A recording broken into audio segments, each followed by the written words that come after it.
Hey guys, what's happening? So the other day I got myself Quantum Break, and I just thought I'd bring you a little bit of gameplay of the game. I don't know whether you've heard much about it. Honestly, myself, I didn't hear too much about it. I've seen it displayed on the Xbox home screen. As you guys can see just there, the time is power. That's from Quantum Break if you didn't know. But I thought from the start it's going to be a good game. It's a nice third person game where you actually get to control time. So here, I'll give you a bit of a look at it. This is just a mission that I'm up to at the moment, so I can't guarantee the gameplay to be that great, but fingers crossed it will be. Myself, I'm really enjoying the game. Yeah, quite a lot I'm enjoying it. So the special abilities, I suppose as you would call them, where you get to shoot people, and when they're shooting at you, when you can freeze time to get your bullets to hit them better than sort of normal.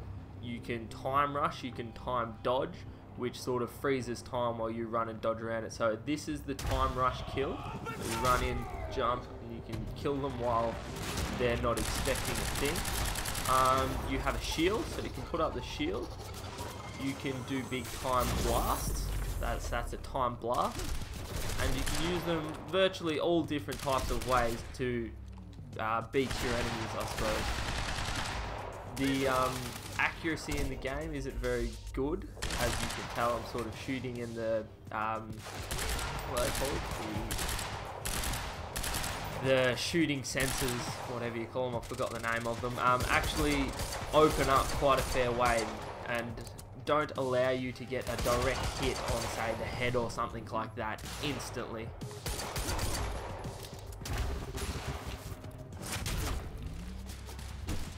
The health in this game is, if you get shot, your screen goes red. If you get shot multiple times, it goes, well, basically takes over your whole screen like that, dramatically red. It eventually comes back. It comes back quite quickly, I've noticed. You sort of cover for about 10 seconds and it's back.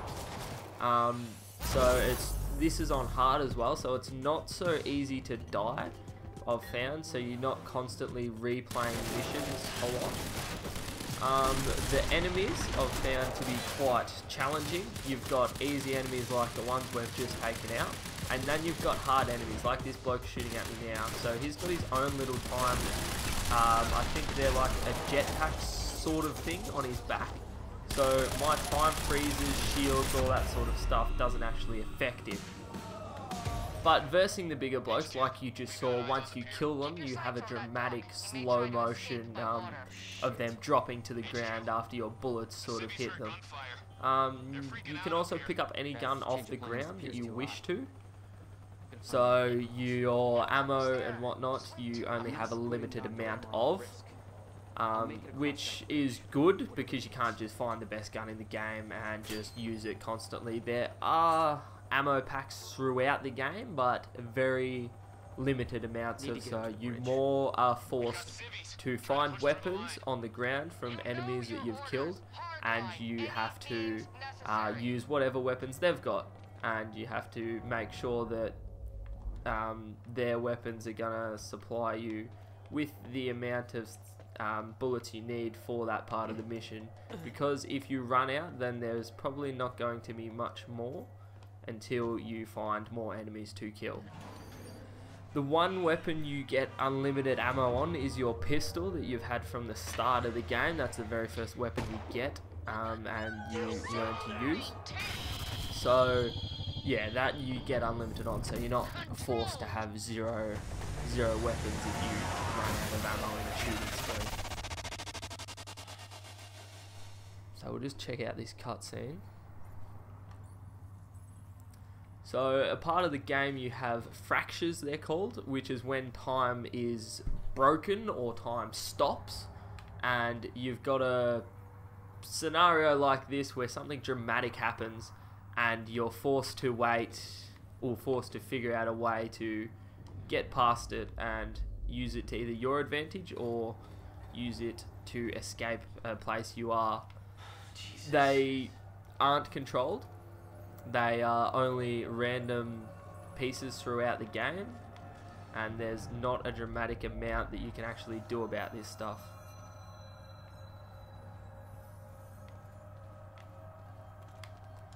So here's a little fragment along the way. You find little pieces of information and everything that you can look at. So this one's a part of the notice board and just tells you a little bit about little side narratives and stuff like that. You find all of them throughout the thing, throughout each scene.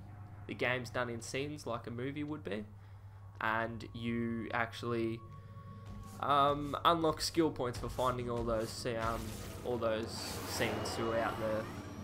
throughout each mission. So like I was saying just before, there's people who have those jetpack-like things with the ability to not be frozen in time when stuff happens. That's a grenade, so we'll put up the shield, run, take out this bloke. Everything explodes, so from cars to all that sort of stuff. And we're dead. So this mission's pretty hard. That's yeah. So the strong people actually take a fair amount to kill. That bloke that we were just versing then is actually an armored person. So the only way to actually damage him is you've got to shoot him in the back. So you've got to use your time burst or time jump to get behind him without him noticing, and then shoot him directly in the back. And you need a good solid fair few rounds. He is quite a hard person to kill, and it's, yeah, you definitely need to sort of think about how you're going to kill him. So let's skip this scene, jump straight back in there, and see if we can't do it this time. So we'll run around, try to get up behind these blokes, and that'll at least give us somewhere to hide while they're shooting at me.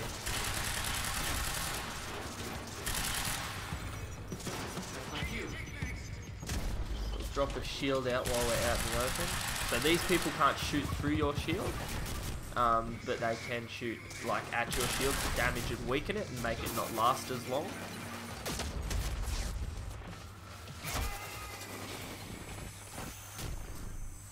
So let's see if we can't get anyone with timed break.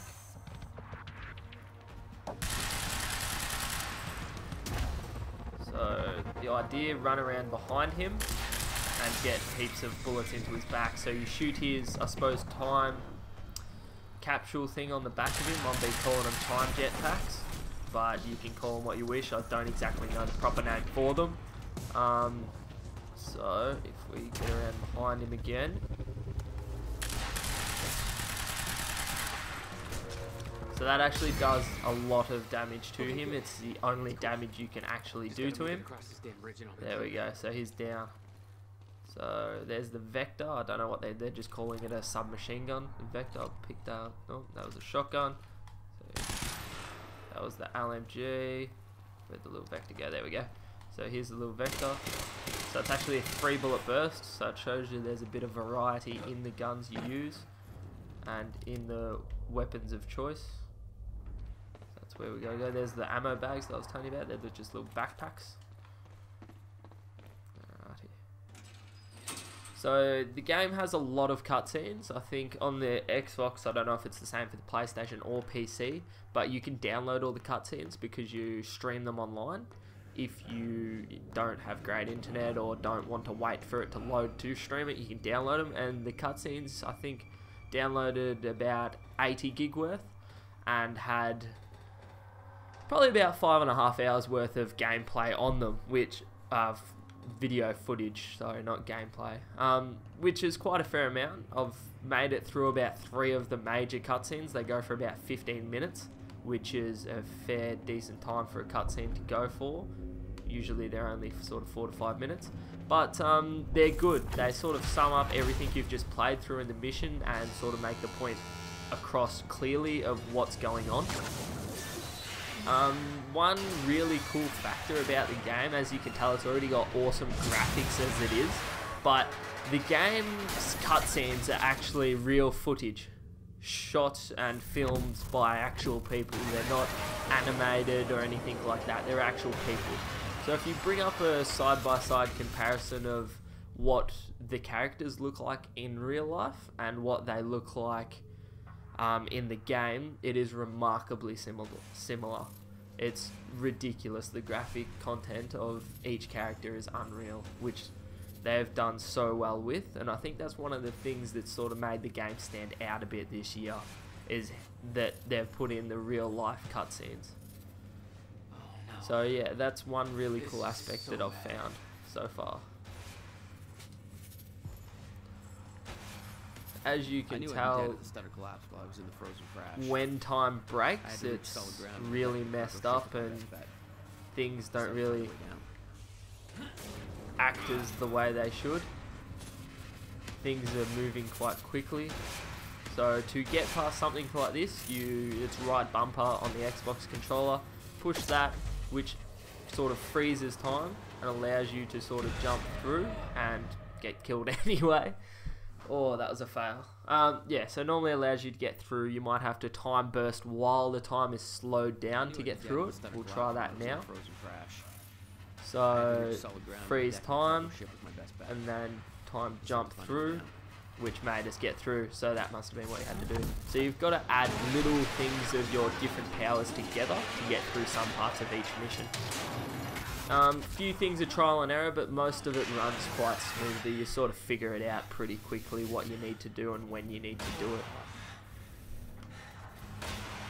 Jesus, that taxi does not look friendly. So if we slow that down again and die. That was perfect timing. As you can tell, I'm not very good at this so far. I haven't played that much of it. But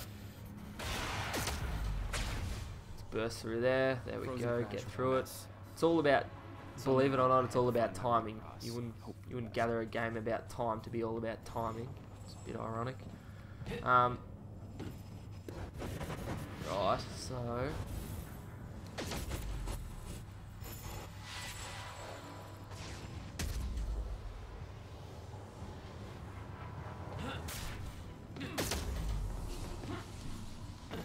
there you go. What I did first was use the shield. The shield actually slows down time as well. So you can use the shield to do your initial slowdown, and then I used my right bumper, which is a time freeze, which slowed down the shield, which once the shield ran out, completely removed it and slowed down time so I could run along it again.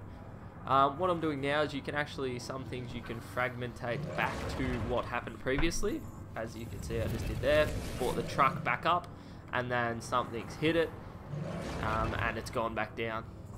So what you need to do for those type of ones is bring them back, then you got to slow down time before it comes back and hits you, like that. Again, you've got to do it quickly. You've got to add multiples of your abilities together to get through things like that, which I should have figured out the first time I done that.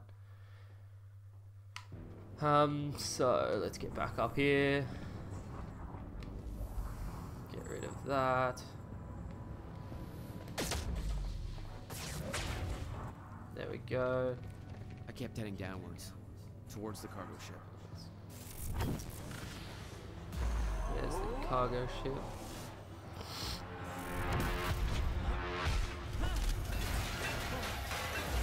So, and again at the random point of time, the route down wasn't exactly user-friendly. Goes back to full flowing time, whereas sometimes it's good, sometimes it's not good. Timeline's getting scrambled, caught in violent loops, off sync, crashing into each other. This was what the end of time would look like. Everything was broken, in chaos, frozen, and no one would know. Come on, come on. So the over voice is actually the character himself in a real person speaking to it. So when you watch the video cutscenes, it's the same voice, the same person and everything.